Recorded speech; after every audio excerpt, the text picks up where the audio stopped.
Alright guys, so it's Friday evening, just past 6.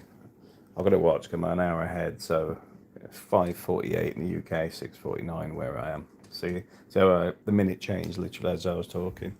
Um, but my last video, I just want to talk about because the aspects I brought up was the fact is I used to be quite a lot more aggressive now these days, and it's not that my aggression has disappeared, it's just I manage it a lot better.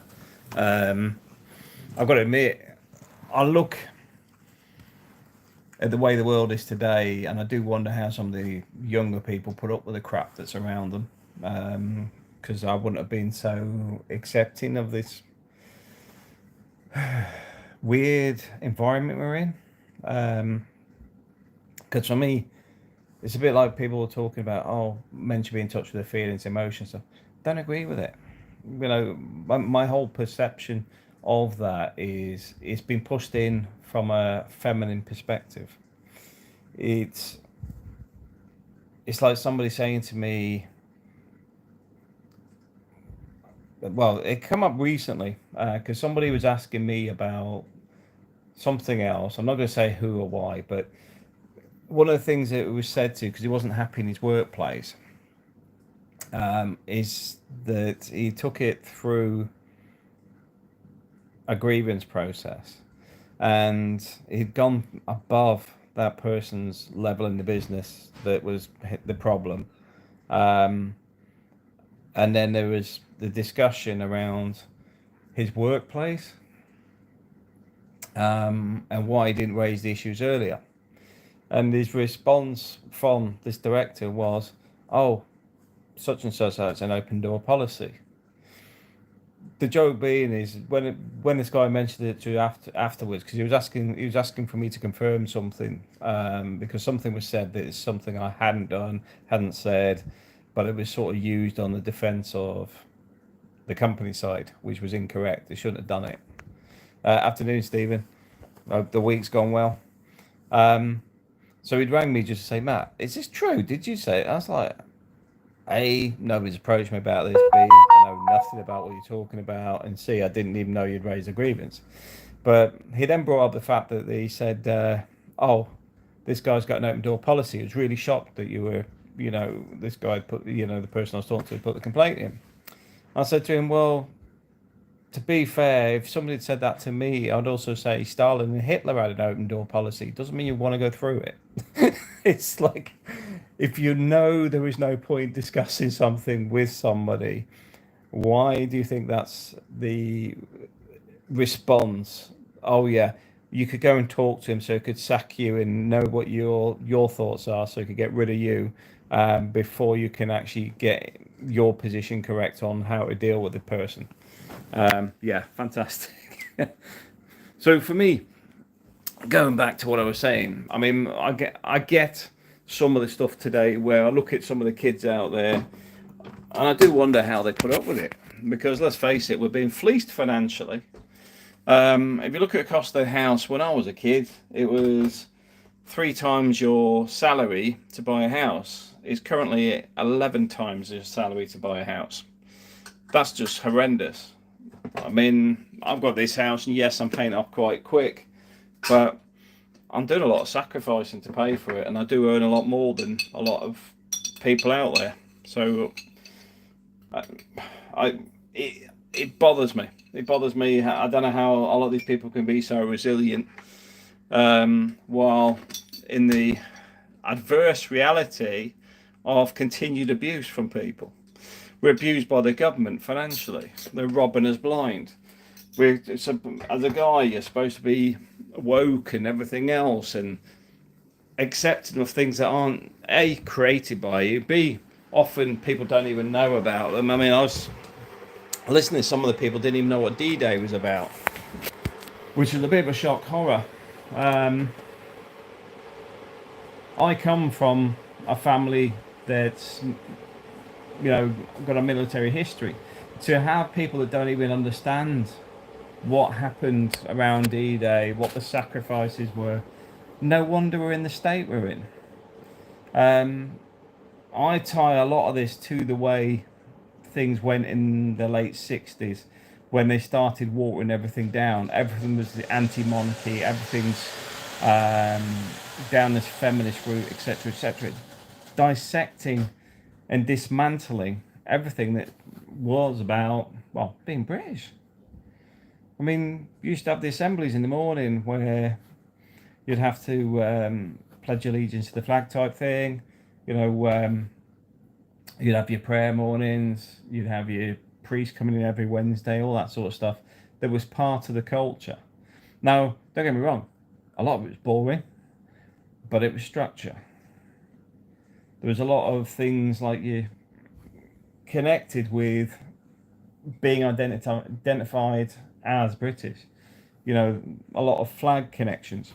Now, I've got to admit, I'm not a royalist, not in any form. Even when I was a kid, I got the opportunity to meet the Queen and the Queen Mother, and I turned down both opportunities.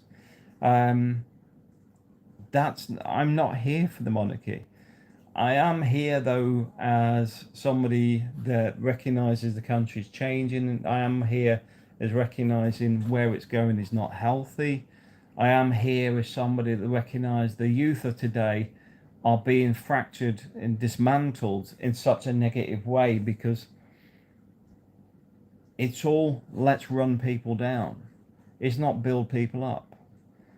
Where's your role models for the male stuff? Not there. People go, oh, look at Andrew Tate, he's a twat or whatever.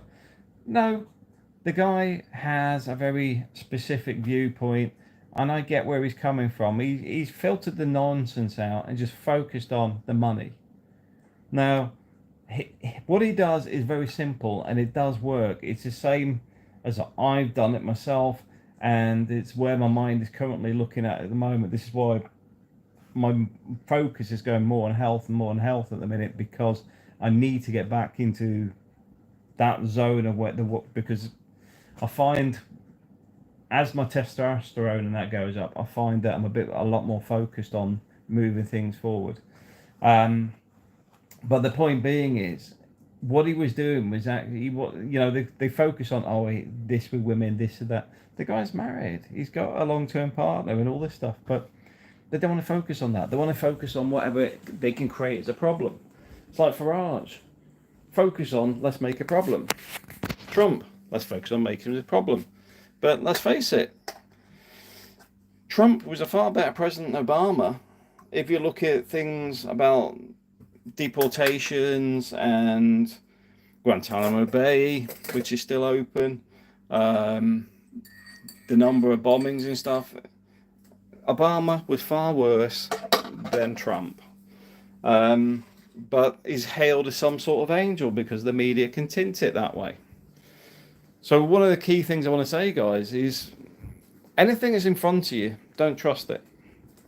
Because I watch things like the Lotus Eaters. Yeah, it is Lotus Eaters, because I keep mixing up with Locust. But the point with that is, I'll look at that. I've managed to get my coffee. I managed to flick the stool in the bag, the arm of a bag. So I was trying to get a stool over to put my coffee on. But I somehow managed to get the leg over a bag handle to hold the bag up. But even that, you've got to understand that there's always two sides. So even if one sounds more right than the other, it doesn't mean it's 100% right. You've got to make your own opinions and own decisions yourself. It's the same as with facts. The facts today are so skewed. And it was really weird. I was talking to my father. He's dead now, but a few years ago. But he actually said he doesn't trust anybody anymore. No, that's the guy that served 22 years in the armed forces. That's the guy that had a lot of structure in his life. But it got to the point in recent years that he just didn't trust nothing. And if you've got people like that have gone that way, what choices do people from 15 to 25 got? What have they got? So my point for anybody out there is, most of the stuff you actually need to get through in life is already out there.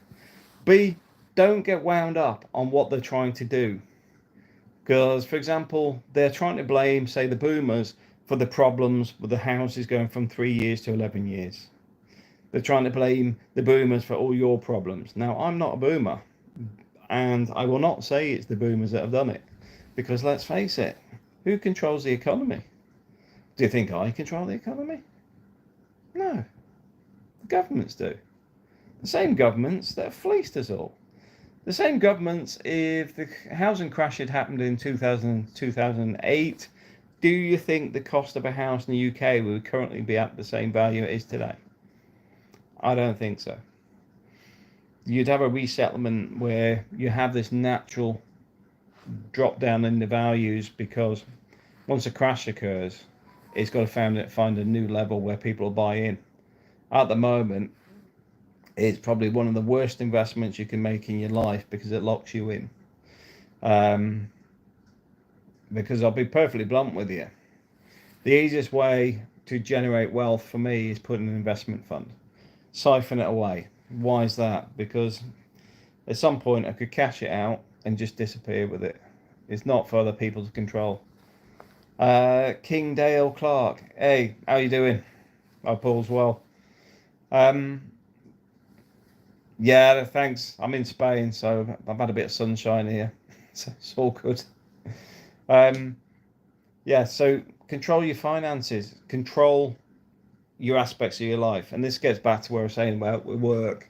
See, I have these bits where people wind me up, and I may get frustrated for a day or hours. Depends what they've done. And it's normally because, for me, it's trying to find what the solution is to the problem.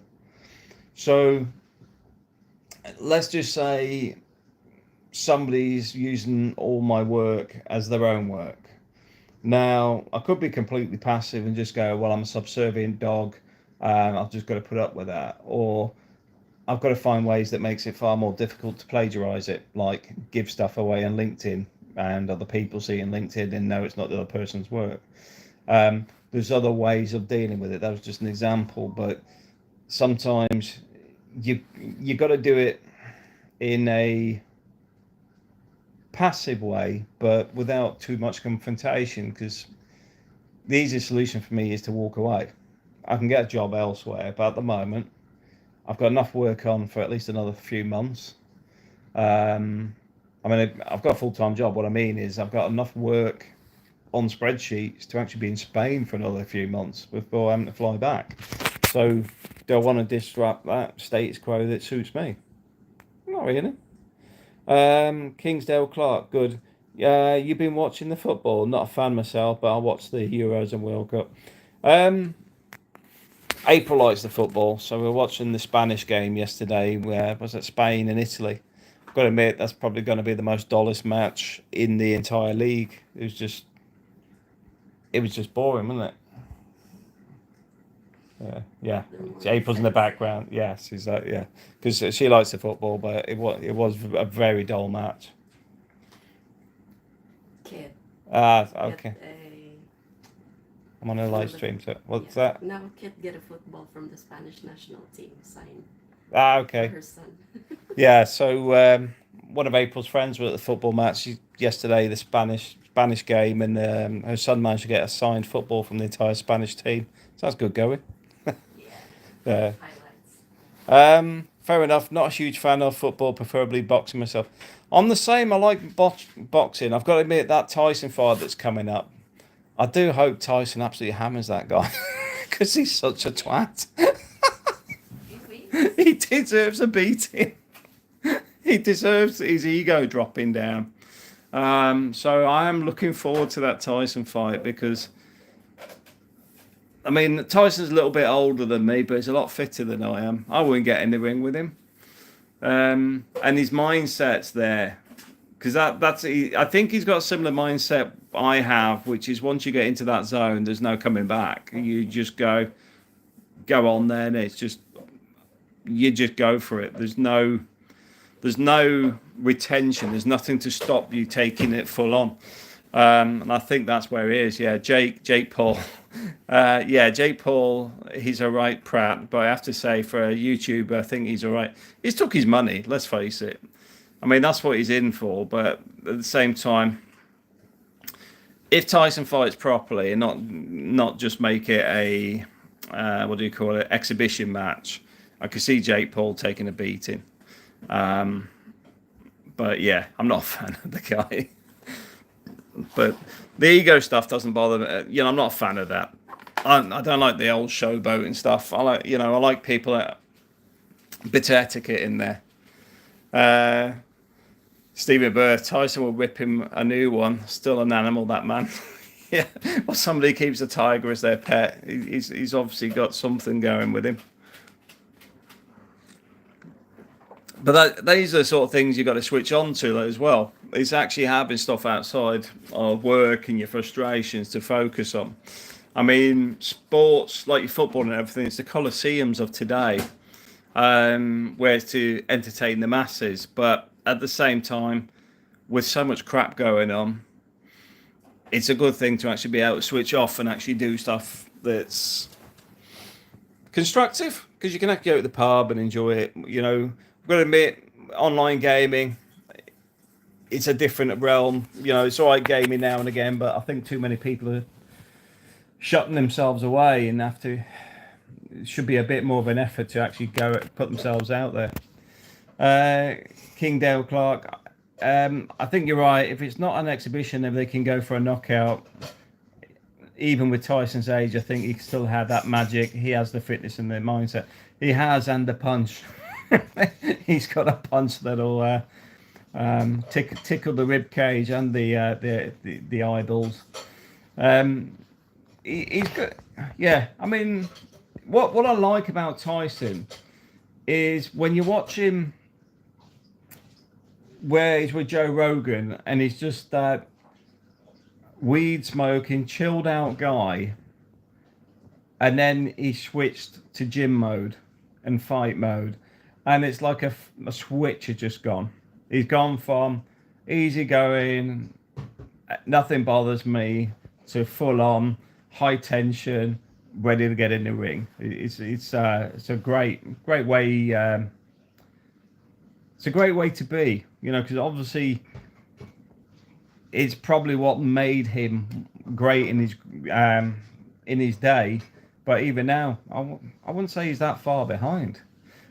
King Dale Clark, bit of a different question, Matt. But your thoughts of free will? Thoughts just appear. Some say actions just happen. To how much free will, if any, do humans have? See, the thing is, you're in control of how you deal with stuff yourself, because you may have things done to you. You may have things going on in your life. You may have things that are creating problems with you. But it's how you deal with them. That's why I say the work stuff gets frustrating, because if it's just direct, I'd deal with it in a heartbeat. But it's all the snide stuff when there's meetings going on behind your back, there's stuff being said, but I'm not bothered about what people say. It's when they pin their crap that they've done onto you and you don't even know about it, because it makes it very difficult to undo it, because nobody's actually spoken to you about it.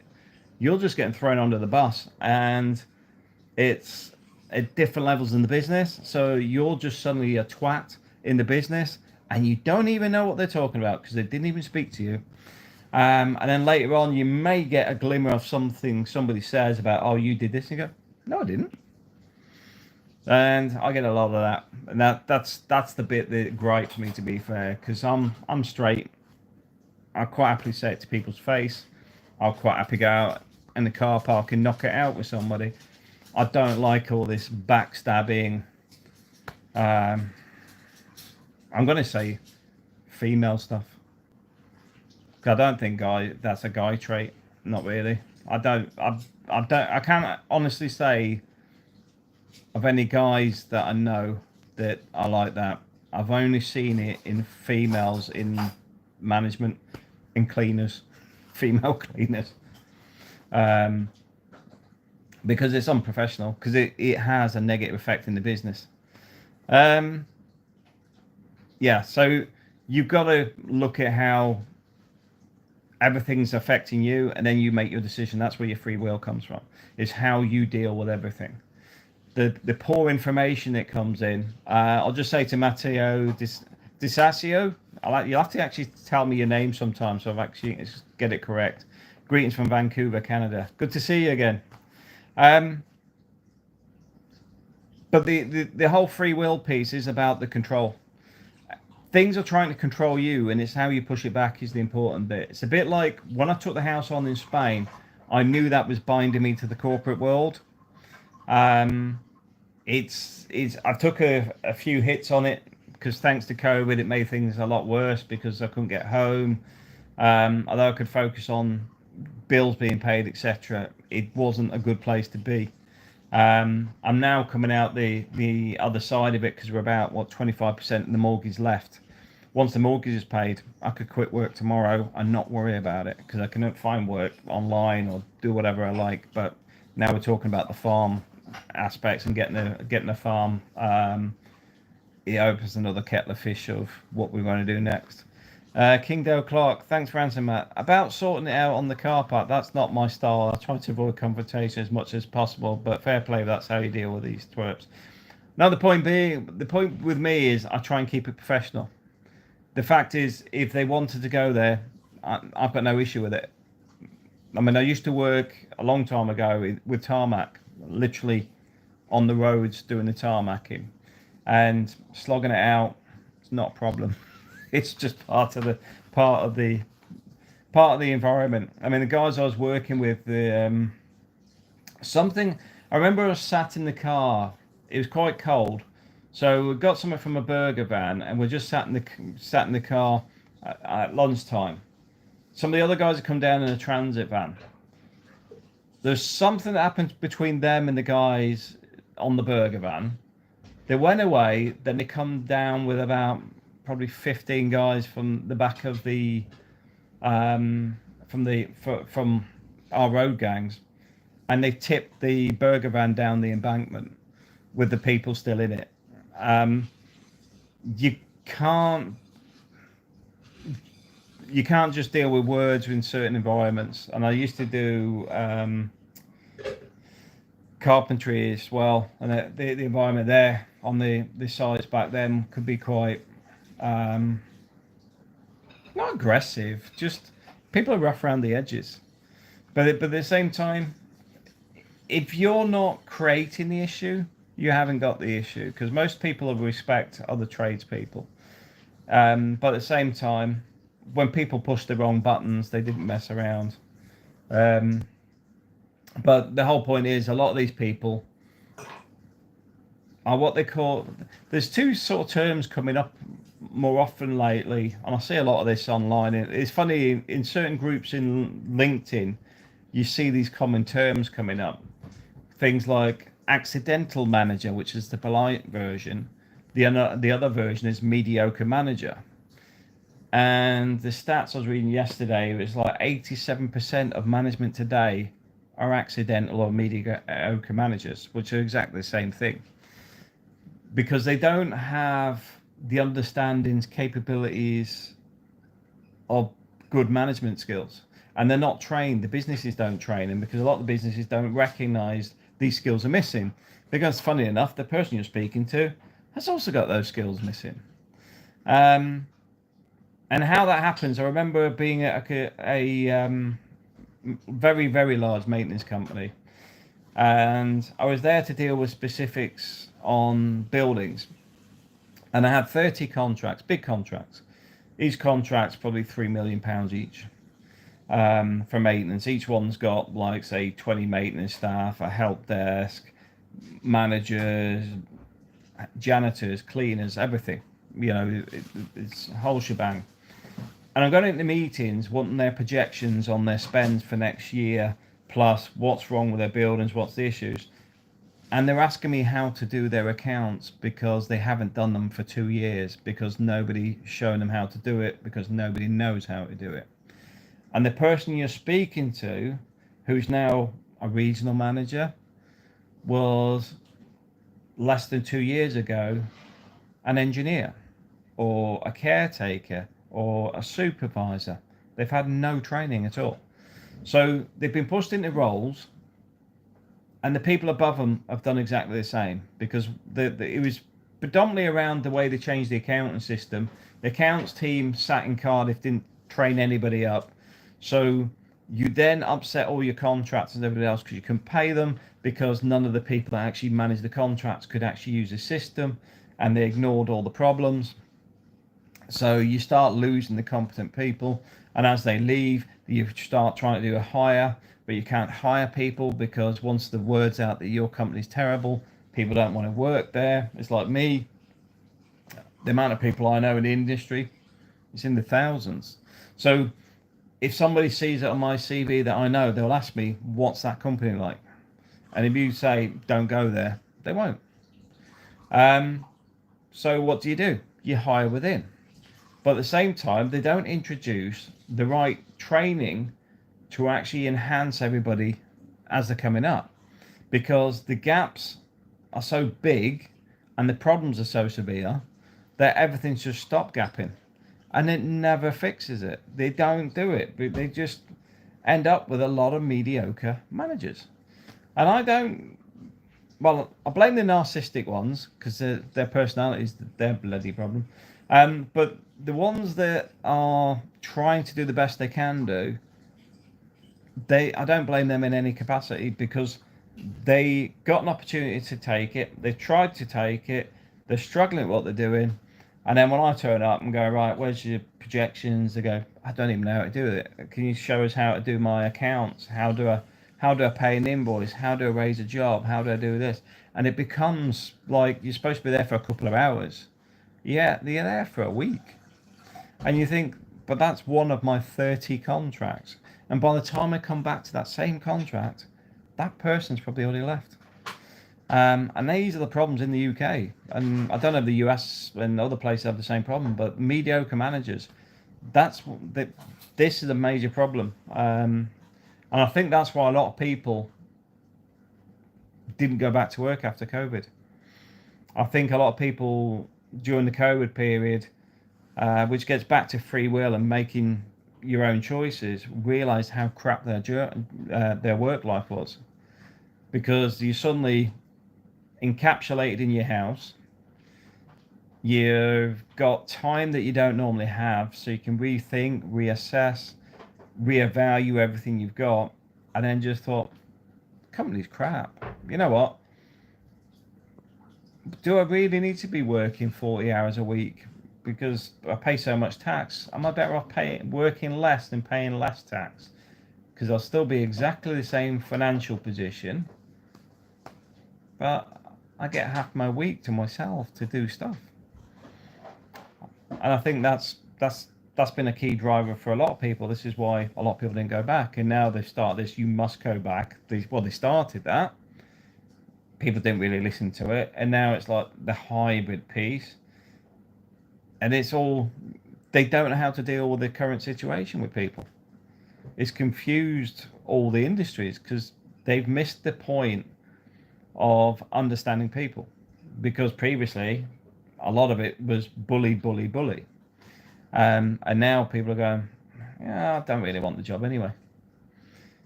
You sucked the life out of it. I've been away for 2 years thanks to COVID. I've come back and you're still the same twat that I left here 2 years ago. No, I don't want to come in the office. People's perspectives have changed vastly. So I do think there's a lot more free will in people these days, and that's what's confusing a lot of stuff.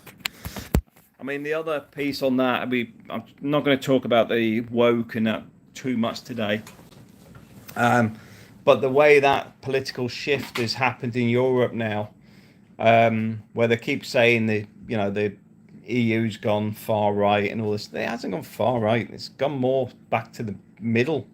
Just the left have gone so far left. They pulled the whole thing towards them. So you're standing still and suddenly you're far right. Well, it's like, I haven't. I'm actually in the middle. Because they took it too far. I mean, I've got to admit, I don't think they're using for any negative fallout from this either. What I find peculiar is when people say we're going to have all our rights taken away from us, we're going to have all our rights.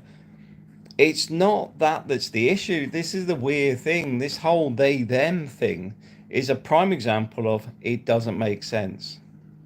And the left side that are just shouting at people going, you've got to accept it, you're this, you're that. Funny enough, the middle and the right aren't shouting back. They're actually trying to have a debate about it because they're saying it doesn't make any sense. So for me, it's things like that are important. That, and you're probably going to think, well, why do I care? Because obviously I know I'm a man. I'm not one of those modern men. One of those modern men that are women. Because the reality is, kids are confused enough as it is. When you're young and trying to work your way in life, you've got enough problems going on without even knowing if you're a penguin or not. Or people telling you you're a penguin because they've decided you're a penguin because they're penguins, so you must be one. I think that's, for me, that's why those sort of things are important. It's just to let people find their way. Because I also think a lot of the problems that people have falsely created, I know some people do have problems, you know, with bullying or whatever because of their sexuality when they're younger, etc. But I do also understand a lot of people feel that they're being victimized or attacked or whatever, when a lot of it's actually themselves. And I don't mean that they're going out of the way to be attacked by people. It's a case of a lot of people think people are thinking things when they're not. I've seen a lot of that over the years. Hence, I've got no problem with speaking with people. If I've gone quiet completely, that means I've just given up. But I've no problem with actually talking to people about fairly difficult subjects. It doesn't bother me because I'm not doing it to incite an argument, hatred, or anything else. It's often just about perspective and understanding what an individual's thoughts are or what you're tiptoeing around. I mean, Edward was a prime example. Edward was from Zimbabwe. He's originally from there. In the sense, he's black. He's not Rhodesian white or anything like that. He's black. And I asked him about white farmers, and that confused a lot of people. They're all like, as if you can't talk about that. But the fact that we had the conversation about the elephant in the room, we become quite good mates. Because the fact is, I just treat him as if he was the same. Because let's face it, this is the biggest problem. People keep saying racist this, racist that, equality this, equality that. Equality. The easiest solution is don't see colour. Don't see religion or anything. Just hire somebody because they're good at the job. I find that so simple. But I can't understand why HR need to know what my religion is. It doesn't make any sense to me. Unless they're ticking boxes. And if they're ticking boxes, isn't that racial profiling and things like that, which they shouldn't be doing? But yeah. Those are the sort of things that I do think we could have some common sense coming back to some of the politics, which would be good. I don't think the economy in the UK is going to get fixed. I think we're about to fall off a cliff somewhere. But the weird thing is, because of this, what they call quantitative easing, I think it's going to be a pain with no gain. I think we're just going to find everything we have as individuals will be, our money in our pocket will be worth less, and we pay more for everything else. And at the same time, it'll be a status quo until it gets too bad that people actually do something about it. Because the way they've disconnected the financial system, the banks and everything from, what do you call it?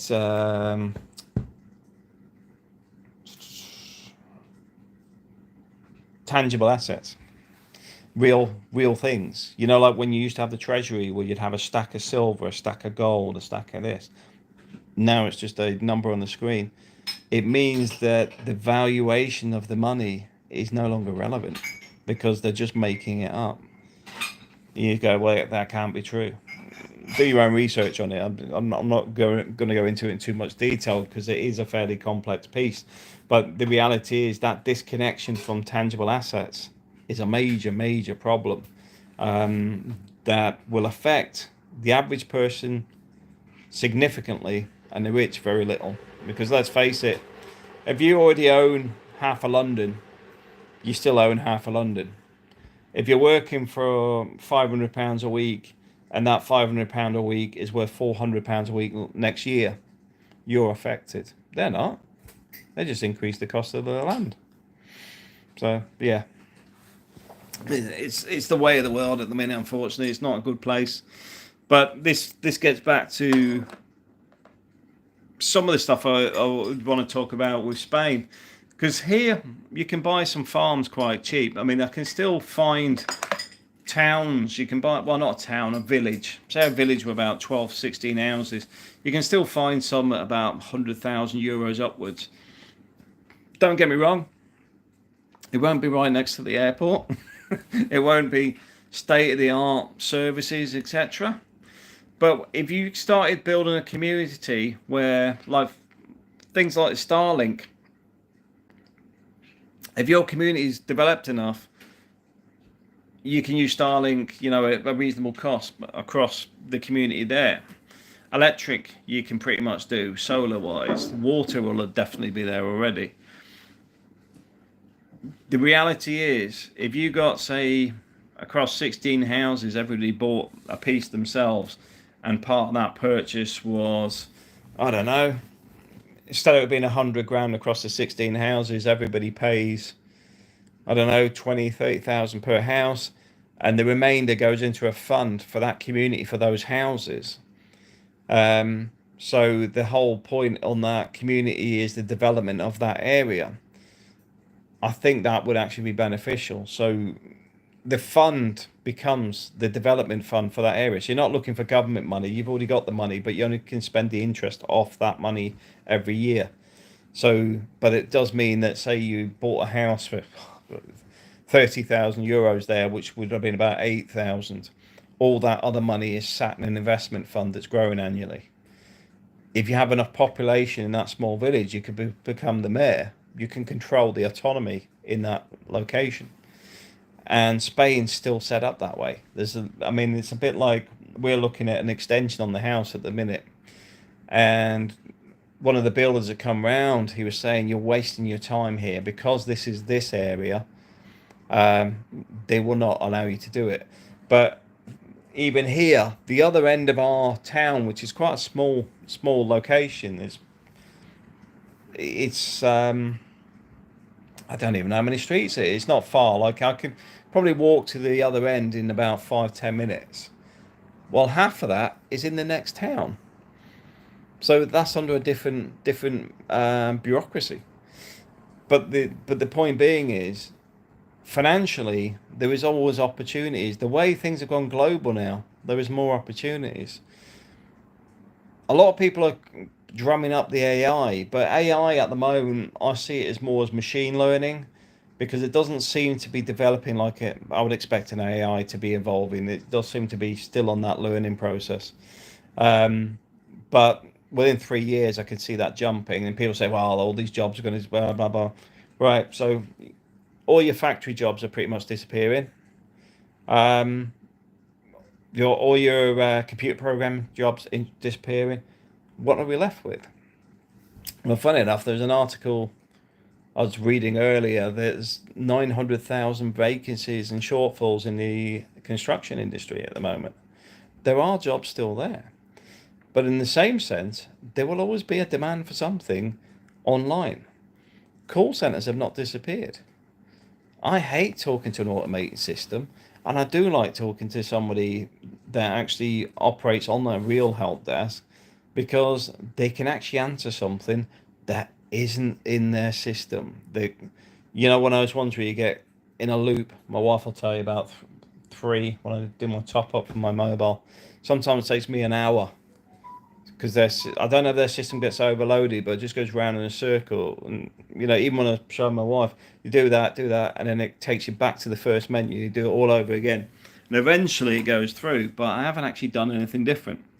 Where if you actually talk to somebody on the phone, you can fix things quite quick. They can recognise as a fault. They can, there's many reasons I could see some of that returning. But if you've got a community that's fairly self-reliant, generates a lot of its own power, water may be able to get localized control because, with the,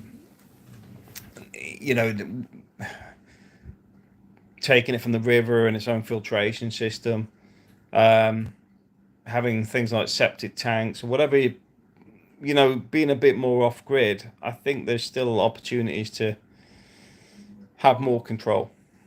So yeah, for me, I think there's still free will. And the good thing about Spain is it's fairly socialist as well. So it does have a bit more acceptance that not everybody does as they're told. Because I think that for me, that's socialism. Not doing as you're told, because a lot of it does sort of fly in the way of common sense sometimes, because a lot of it can be just to generate jobs or etc. So I do think Spain's a good place for that, and the weather's good. Yeah, so, but yeah, I just thought I'd do an update today. I know it's 41 minutes on. Has anybody got any questions? We'll give her a couple of seconds. I'll drink my coffee because I haven't got much else to talk about at the minute. I've just finished for the day for work, and I'm going to sit and do my workout in my VR. One of the things I will say about the VR, though, I do recommend, if you haven't got one yet, definitely have a look at one. I've got the Meta. Well, we've got the what's that? We've got the Quest 2s, which my son and his mate mainly use, and I like the Pro. I've got the Pro, which is really good. See, I didn't say Zoe. Zoe uses the Pro Quest 2. The reason being is she was on the Quest 2, sat on the sofa doing a DJ one. I said she could use it, but then she got up and walked straight into the TV and shattered it. So I think that, how long we had that TV? Was it about 2 months or something? No, about less than a year. Yeah, so that was €1,000 gone. So yeah, but it's one of those days we just go, like I said, that's me these days. I don't even get annoyed with stuff like that. It's more to do with when people intentionally do stuff. When people do stuff by accident, I don't bat an eyelid on it. But yeah, run straight into the TV. Welcome to VR. Another reason to have a place out in the wilderness. You can have a big VR place where at night you can have everybody running around. Well, yeah, you have to get a canopy up there so the glare doesn't damage the lenses. We can definitely do something up there. The other thing I like about Spain, though, has a lot of cultural stuff going on. On Sunday is San Juan, where we're going down to the beach and having a bit of a, well, not a barbecue, but having some food on the beach with some friends. But they also have exhibits and stuff in this area as well. They've got one at Van Gogh up in Alicante, which is a bit of an experience with, but they're like projection shows, and yeah, it's hard to describe. It'd be interesting to have a look up on it, but even that, we were going to go last weekend, but there was no tickets available. But that's what I like here. There's lots and lots of stuff on your doorstep. Even when we went to a few ones near Cartagena, and you didn't even have to pay to get in. The frustrating thing is, you want to give them some donations, but don't carry cash. So I had to give them what coins and everything I had, because they don't have a card machine to even make the donations. But yeah, lots and lots of stuff here. I love it. But yeah, I'm looking forward to this weekend and getting the hot tub up and running as well. I'll have a quick walk outside before my phone dies on me. But yeah, a key thing to things, like if you've got a crap work life, you've got to make your home life better. See, we have a lot of plants out here. Might not be able to see it with the sun. We have lots of stuff growing away. This is really good.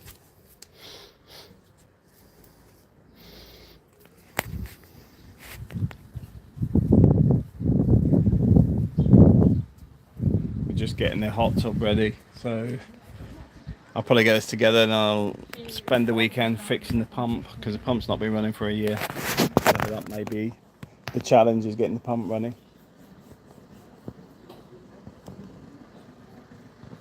But yeah, I've got to say that life in Spain's a lot better than the UK.